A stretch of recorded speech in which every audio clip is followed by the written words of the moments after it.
Hello ನಮಸ್ತೆ friend, ಇವತ್ತು ಕಾಯಿ ಬಜ್ಜಿ ಸಾರು ಮಾಡೋಣ ನೋಡೋಣ ಬನ್ನಿ. ಇದು ಚಳಿಗಾಲಕ್ಕಂತೂ ಎಳಿ ಮಾಡಿಸಿದಂಥ ಸಾಂಬಾರು. ಒಂದು ಕಾಲೊಳಷ್ಟು ಕಾಯಿ ತೊಗೊಂಡಿದ್ದೇನೆ.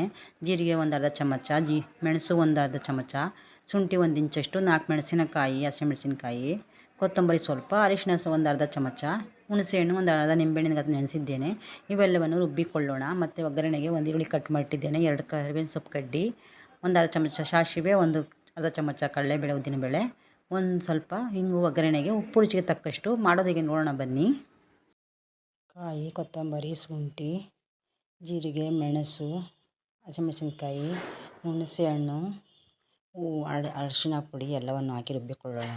ಇದು ಚಳಿಗಾಲಕ್ಕೆ ಎಳಿ ಮಾಡಿಸಿದಂಥ ಸಾಂಬಾರು. ಒಮ್ಮೆ ಮಾಡಿ ಮನೆಯಲ್ಲಿ, ತುಂಬ ಚೆನ್ನಾಗಿರ್ತದೆ. ಗ್ಯಾಸ್ ಹಚ್ಚಿ ಒಂದು ಪಾತ್ರೆ ಇಟ್ಟು ಒಂದು 3 ಚಮಚ ಎಣ್ಣೆ ಹಾಕಿದ್ದೇನೆ. ಎಣ್ಣೆ ಕಾದಿದೆ, ಸಾಸಿವೆ ಹಾಕೋಣ. ಮತ್ತು ಕಡಲೆಬೇಳೆ ಉದ್ದಿನಬೇಳೆ, ಕರಿಬೇವು ಹಾಕಿ ಫ್ರೈ ಮಾಡಿಕೊಳ್ಳೋಣ.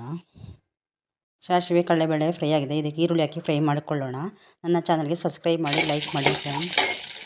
ಈರುಳ್ಳಿ ಫ್ರೈ ಆಗಿದೆ, ಹಿಂಗೆ ಹಾಕಿ ಫ್ರೈ ಮಾಡಿಕೊಳ್ಳೋಣ. ಮತ್ತು ರುಬ್ಬಿರೋ ಮಸಾಲೆಯನ್ನು ಹಾಕೋಣ. ಮಸಾಲೆ ಹಾಕಿದ ಮೇಲೆ ನಮಗೆ ಎಷ್ಟು ಬೇಕಷ್ಟು ನೀರು ಹಾಕಿ ಹೆಚ್ಚಿಸಿಕೊಳ್ಳೋಣ.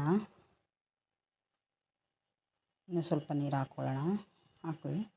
ಉಪ್ಪು ರುಚಿಗೆ ತಕ್ಕಷ್ಟು ಉಪ್ಪು ಹಾಕೋಣ.